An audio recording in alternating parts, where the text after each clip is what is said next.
영상을 보시기 전 구독, 좋아요, 알림 설정을 해주시면 종목 발굴할 때 큰 힘이 된다라는 점 참고해 주시면 감사하겠습니다. 인력난에다가 이런 식으로 여러분들 과거에는 정말 상상할 수 없었던 일들이 지금 현재 이렇게 풍족한 상황 속에서도 이런 일들이 벌어진다라는 거예요. 그러면 우리가 이런 상황에서 어떠한 투자를 해야 좋은 결과값들을 가져와야 될 것인가? 지금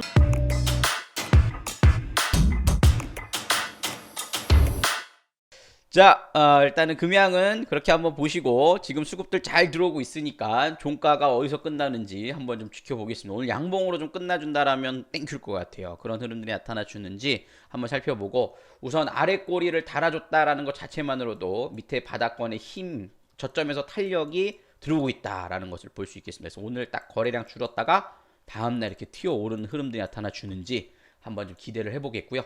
그런 말이 나오는 과정 중에 지금 양봉들이 이제 슬슬 나오기 시작합니다. 여러분들 매수가는 넘어가기 시작하죠. 그죠? 네, 그런 흐름들 한번 좀 기대해 보시면 좋겠다라고 말씀드릴 수 있겠고요. 하반기 전략에 대한 부분들 한번 좀 살펴보도록 하겠습니다.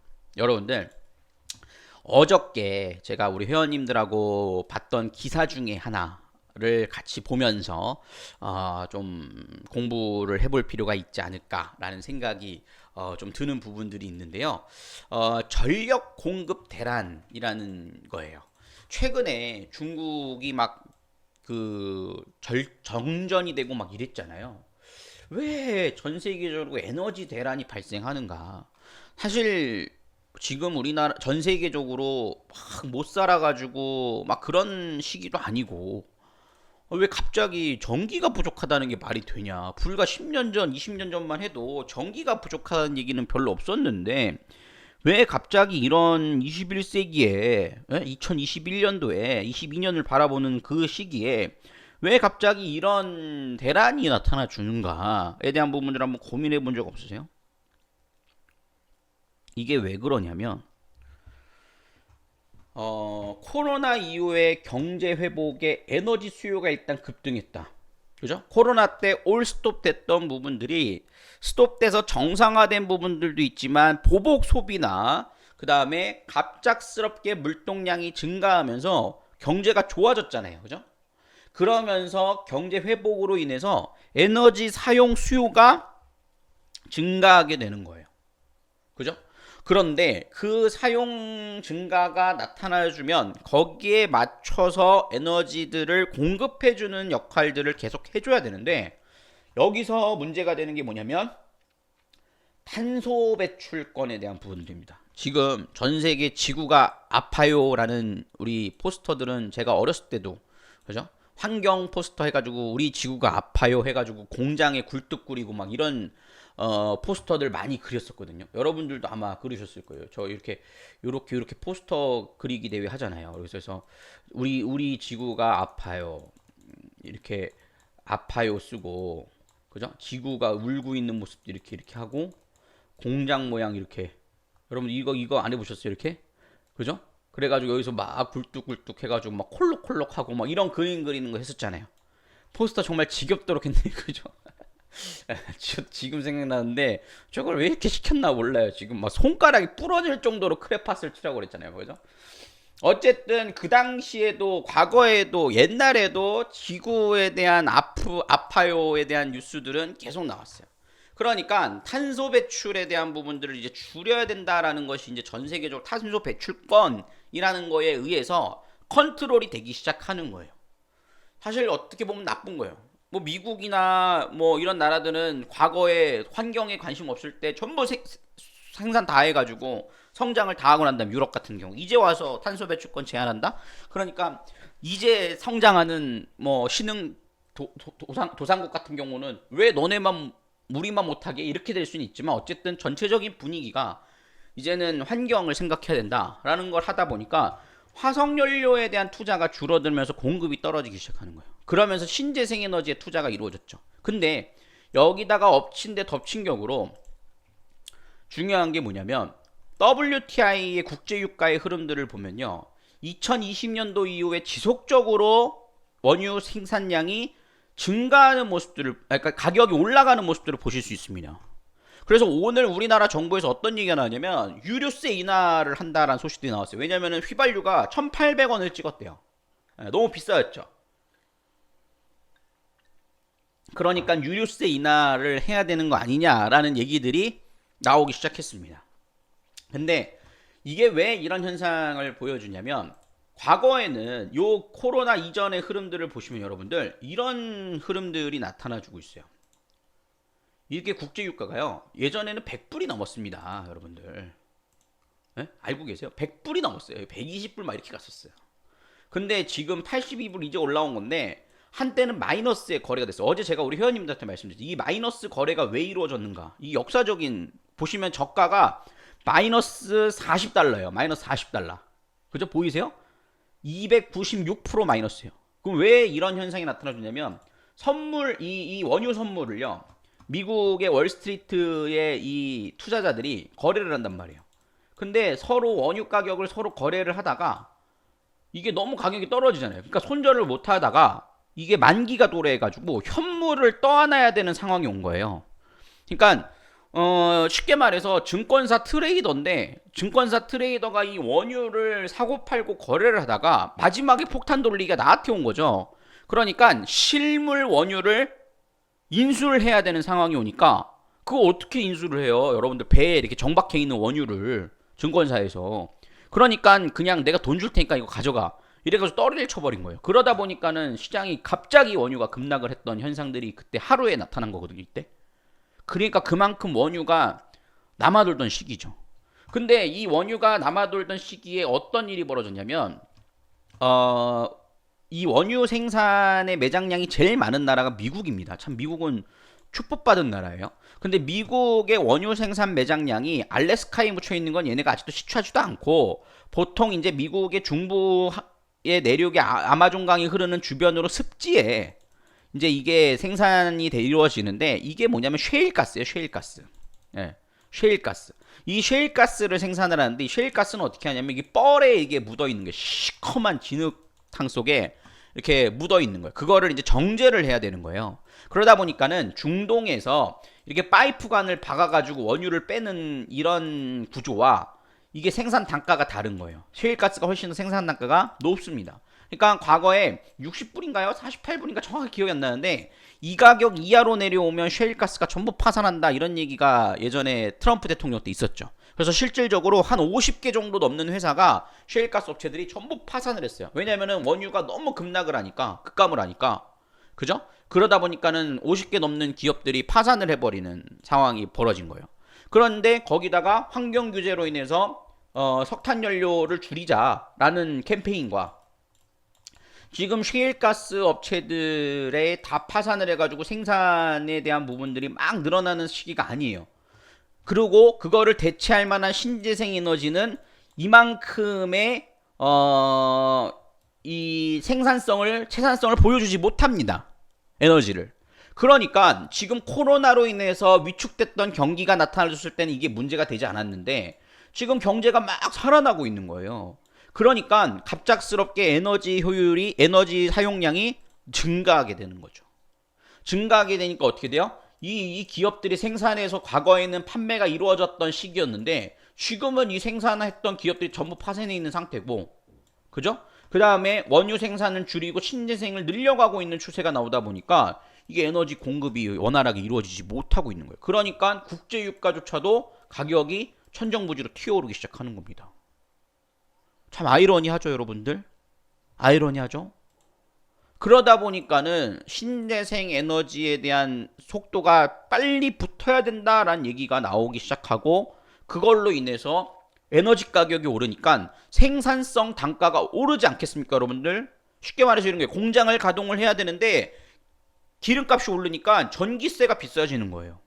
에너지를 생산하는 게 전기니까 결국엔.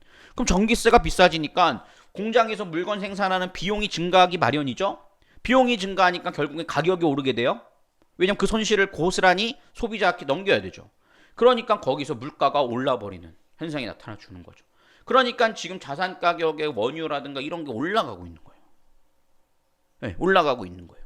그러면 어떻게 되냐? 이거를 컨트롤할 수 있는 방법은 여러 가지 방법 중에 하나가 뭐냐면 중동 국가들이 어떻게 해요? 생산량, 공급을 늘리면 돼요. 이 원유 생산 공급을 늘리면 돼요. 미국도 공급을 다시 늘리면 됩니다. 근데 만약 늘리느냐? 원유 생산하는 입장에서는 많이 팔면 더 좋긴 하지만 그동안에 워낙 국제유가가 싸가지고 베네수엘라가 망한 이유가 뭡니까?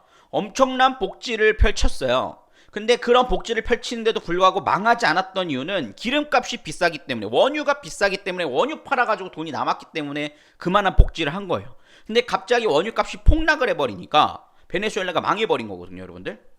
그렇듯이 원유 생산을 다시 늘려버리면 가격은 떨어지게 돼요. 그러니까 이 오펙 국가들은 생각보다 원유를 많이 늘릴 마음은 없는 거예요. 그동안에 줄였다가 완전 치킨 게임, 누가 이기나 서로 망할 것 같은 상황까지 극단으로 치달았다가 이제 올라오는 시기이기 때문에, 과거에는 100불까지도 갔잖아요. 120불까지도 갔잖아요. 그런 거에 비해서는 뭐 아직, 그러니까 원유 생산이 늘어나는 부분들도 제한되고, 장기적으로 봤을 때는 원유 사용량에 대한 부분들, 즉 화석연료 사용량에 대한 부분들을 줄여나가자, 이런 얘기가 나오고 있는 거예요. 근데 거기에 또 무슨 일이 있었어요? 중국하고 호주하고, 호주가 미국에 줄을 대니까 중국에서 야, 너네 나쁜 놈들 한번 두고 봐, 내가 너네 석탄 안 갖다 쓸 거야, 이렇게 해가지고 석탄 수입을 금지했죠. 중국에서 금지한 거예요. 그러니까 호주가 석탄 수출을 못해서 경제가 어려워요. 근데 중국이 석탄을 제대로 못 받으니까 전력난이 미쳐버린 거죠. 그래가지고 막 전기가 꺼지고 이러는데 다시 재개를 한다라는 소식들도 이어졌죠. 그러니까 근데 중국은 그걸 또 어떻게 이용하냐면, 이 중국 큰 대륙에서 정전이 되는 도시들을 살펴보면 우리나라 삼성전자, 미국 애플의 아이폰을 생산하는 팍스콘이 있는 회사, 뭐 이런 미국의 생산 시설을 갖고 있는 회사들, 이런 도시 대도시들의 정전이 이루어지는 거예요. 그러니까 미국 기업이나 우리나라 반도체 기업들의 피해가 가는 거예요. 지네들 생산량을 늘리는 데는 전기를 공급해주고, 그러니까 이게 분산을 해버리는 거죠. 우리가 필요한데 좀 더 전기를 몰아주고 안 좋은 데다 더 이렇게 해버리는 거죠. 그러니까 반도체에도 공급이 원활하게 이루어지지 못하는 경우들이 발생해요. 코로나 때문에 원래 공급이 어려웠는데 전기 때문에 또 중단이 되다 보니까 공장이 중단되다 보니까 공급이 확실하게 살아나지 못하는 거예요. 사실 지금 코로나 때문에 중단되는 기업이 지금 몇 개나 돼요. 전 세계로 이제 거의 다 가동이 되고 있단 말이에요. 백신을 맞고 있기 때문에. 그럼에도 불구하고 아직도 부족 현상, 자동차 새로 살려면은, 신차 살려면은 몇 개월 기다려야 된다라는 얘기가 나오고 있고, 그 다음에 뭐 아이폰도 받으려면 오래 기다려야 된다라는 얘기가 나오고 있고, 의도적으로 중국이 그런 의도를 갖고 대응하는 게 아니냐라는 얘기들도 한편으로 나오게 되는 이유가 이런 이유 때문에. 왜냐하면 연말에, 아까 전에 말씀드렸지만 연말에 미국은 소비, 즉 블랙 프라이데이를 기준으로 해서 크리스마스 요 사이에 엄청난 소비가 일어나거든요. 그러면은 뭐 반도체, 뭐 전자기기, 그 다음에 뭐 음식료, 뭐 의류, 이런 쪽에 소비가 엄청나게 폭발을 하는데 중국 공장에서 그걸 생산하지 못하고 물류 대란까지 일어나고, 지금 원유 가격이 올라가면서 물동량을 나르는 배들도 지금 잘 못 움직이고, 이렇게 되다 보니까 그다음 미국은 또 코로나 때문에 하역하는 사람들이 없어가지고 군대를 동원한다라는 얘기까지 나오고 있으니까 이게 결국 가격 상승을 다 불러일으키고 공급이 원활하게 이루어지지 못하는 거죠. 그러니까 전력난에다가 물건을 공급하지 못하는 흐름들에다가 인력난에다가 이런 식으로 여러분들 과거에는 정말 상상할 수 없었던 일들이 지금 현재 이렇게 풍족한 상황 속에서도 이런 일들이 벌어진다라는 거예요. 이제 좀 여러분들 좀 이렇게 그림이 그려지세요? 전체적으로 이렇게 크게? 네. 그러면 우리가 이런 상황에서 어떠한 투자를 해야 좋은 결과값들을 가져와야 될 것인가? 지금 신재생 에너지가 이런 에너지의 수요를 충족시키지 못하니까 얘기가 나오는 게 뭐냐면, 신재생 에너지 관련된 종목들도 움직이고 있지만 여기에 더해서 같이 움직이는 섹터가 뭔지 아세요, 여러분들? 원전 관련된 종목입니다. 우리나라에서도 원전에 대해서 최근에 뭐 지진이 일어나고 미국, 일본도 후쿠시마에 대한 부분이 문제가 생기다 보니까 원전은 갈수록 이제 중단을 하고 신재생을 키워야 돼라고 했기 때문에 신재생 관련된 종목과 원전 관련된 종목은 서로 반작용 형태로 움직였었어요. 원전 관련된 종목이 올라가면 신재생이 떨어지고 신재생 관련된 종목이 올라가면 원전 관련된 종목이 떨어지는 이런 현상들을 보였단 말이에요. 근데 최근 흐름들을 살펴보시면은 어떤 현상이 나타나 주느냐? 원전 관련된 종목하고 신재생 관련된 종목이 같이 움직이는 거예요. 왜냐면은 우리나라는 아직까지 그런 흐름들이 나타나 주고 있지 않는데 유럽이나 이쪽에서 소형 원전에 대한 부분들, 그러니까 대형 원전은 뭐 러시아의 체르노빌 사건이라든가 그 다음에 일본의 후쿠시마 사건이 상당히 좀 걱정스러우니까 소형 원전에 대한 부분들이 부각되면서 나타나 주더라라는 거예요. 그죠? 그래서 뭐 그와 관련된 종목들의 움직임들 상당히 좀 활발하게 움직여주는 모습들을 보여주고 있고 이미 상승한 부분들도 많아요. 예. 뭐 한전 KPS 그죠? 여기 최근에 올라오고 있고 일진 파워 이런 부분들 원전 관련된 흐름들 부품 생산하는 기업들 아닙니까? 그죠? 그다음 우리 기술 이런 부분들도 원전 관련된 종목이고 소형 원전 모듈 생산하는 업체들이라고 좀 보실 수가 있어요. 이런 기업들이 지금 특히나 일진 파워가 강하죠. 이런 부분들이 움직임이 나타나주고 있는데 이쪽 섹터군들의 순환매들도 충분히 노려보실 수 있는 부분들이 되겠죠. 여러분들 같이 볼 수 있는 부분이 될 겁니다. 그런데 소형 원전 섹터에 관련된 종목들을 보는데 여기에 뭐랑 같이 봐야겠어요? 신재생하고 같이 봐야 돼요. 이 같이 가는 구조로 지금은 움직이고 있단 말이에요. 그리고 혹시나 지금은 같이 가지 않더라도 이게 나중에 지금은 같이 가더라도 나중에 반작용으로 서로 구분이 되더라도 여러분들 신재생과 소형 원전주를 같이 가져가야 서로 리스크 해지를 할 수 있는 부분이 나온다는 거예요. 그죠? 리스크 해지할 수 있는 부분이 나온다라는 거죠. 그렇기 때문에 여러분들이 여기서 한 섹터를 살펴보셔야 될 거고 그 다음에 오전에 기사에서도 살펴볼 수 있듯이 지금 물류대란 병목 현상에 대한 부분들이 이렇게 나타나 주고 있는데 갈수록 해소돼 가고 있는 흐름이다 라고 얘기가 나오고 있는 상황이죠. 그 다음에 여기에다가 또 더해서 나오고 있는 부분들 중에 하나가 뭐예요? 이제 출구 없는 물류대란을 미국 정부가 군병력을 투입해서 해결하고자 검토하고 있다. 그럼 이것도 해결될 가능성이 높다라고 말씀드렸죠. 왜냐면 연말부터 소비 시즌이 시작되니까 이거 해결하지 못하면 미국 경제가 둔화될 수 있다라는 거예요. 그러니까 여러분들이 여기서 볼 수 있는 부분들은 뭐예요? 소비 관련된 종목들. 그죠? 그러면 미국 소비와 관련된 종목들에서 볼 수 있는 부분들은 뭐예요? 간편결제. 그죠? 의류, 화장품 요런 쪽 흐름들. 그다음 위드 코로나를 좀 더 나가서 엔터 관련된 부분들, 항공 테마주들 이런 부분들도 서서히 3분기 실적과 함께 이후에 움직이는 흐름들을 기대해 볼 수 있다라는 거예요. 그러면 벌써 여러분들 여기서 주도주들이 몇 개가 나오는 거죠. 그리고 한 가지 더 본다라면 시스템 반도체 쪽. 제가 지난번에 DBI텍 상담을 할 때 좀 견뎌보십시오 라고 말씀을 드렸어요. 여러분들 반도체 삼성전자 갖고 계신 분들요, 뭐 9만원에 갖고 계신 분들은 제가 진짜 모르겠어요. 7만원 5천원서부터는 여기 7만원 밑으로 떨어진 자리에서부터는 제가 떨어지는 칼날을 좀 잡아보세요 라고 말씀드려요. 우리 회원님들한테도 여기서 제가 분할 매수 해드릴 예정이에요. 갖고 계셔도 됩니다. 저기 뭡니까? 저기 배당 생각하고 가져가셔도 돼요. 그리고 무슨 얘기 나와요? 이재용이 이제 미국에 가요. 미국에 갑니다. 그럼 미국에 가가지고 11월 달쯤에 이제 반도체 공장 투자 얘기 나옵니다.